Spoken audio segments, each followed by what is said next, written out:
बच्चों, let's read the question. The question से select the correct statement related to mitosis.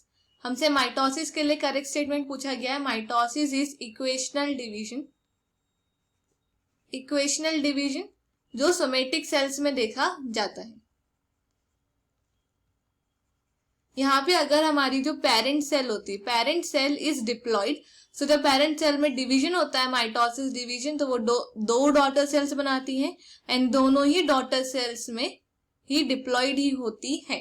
So option A कह रहा है amount of DNA in parent cell is first half and then distributed into two daughter cell. गलत हो गया क्योंकि जो parent cell होती है उसमें सबसे पहले देखा जाता है एस फेज. एस फेज में अमाउंट ऑफ डीएनए डबल होता है. Amount of DNA doubles because यहाँ पे डीएनए रेप्लिकेशन होता है. दैट मीन्स अगर 2n अमाउंट में डीएनए होता है तो वो 4n हो जाता है. एंड जब ये 4n होता है so this 4n amount is distributed into two daughter cell as 2n and 2n ताकि प्लॉइडी चेंज ना हो. So this option is wrong. Amount of DNA in parent is first doubled then distributed into two daughter cells. This is correct.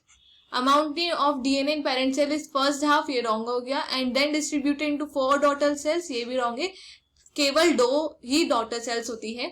Amount of DNA in parent cell is first double and then distributed into 4 daughter cells, ये wrong हो गया. 4 daughter cell नहीं होती, 2 ही होती है. So the final answer is option B. Hope you understand it well. Best of luck.